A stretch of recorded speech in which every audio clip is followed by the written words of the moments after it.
As the oldest of 7 grandchildren and 25 great-grandchildren, I'm very honored and grateful to be here to say a few words about our grandfather, Ralph Hay.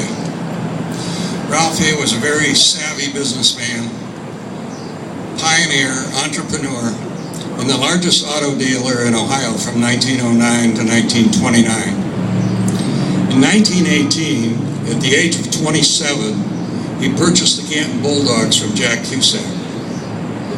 He purchased the Bulldogs to promote his Hupmobile dealership, but his Hupmobile dealership also helped him finance the Bulldogs to pull in such people as Jim Thorpe, Pete Kalak, Joe Guyon, Pete Henry, Lake Lyman, and Guy Chamberlain.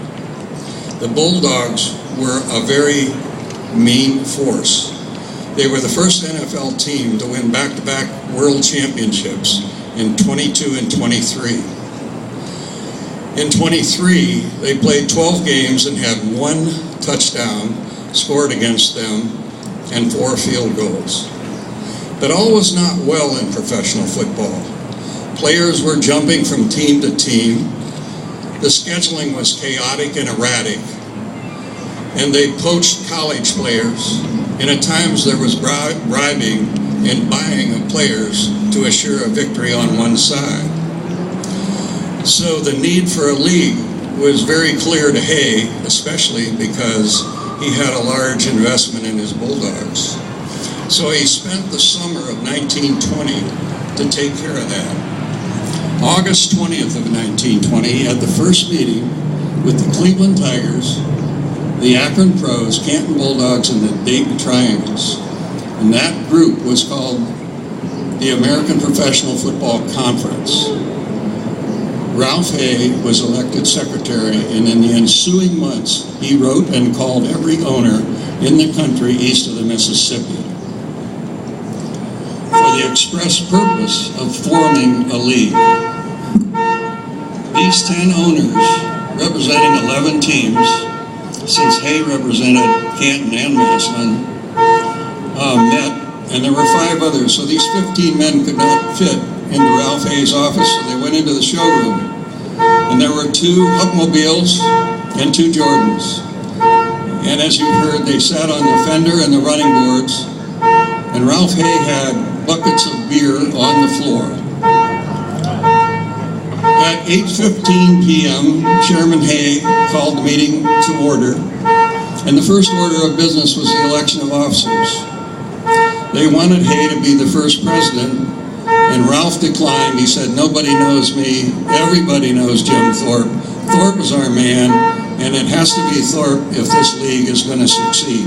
And so it was that Jim Thorpe was the first president of the American Professional Football Association. Stanley Kofall of Cleveland was the vice president, and Art Rainey from Akron, the secretary-treasurer.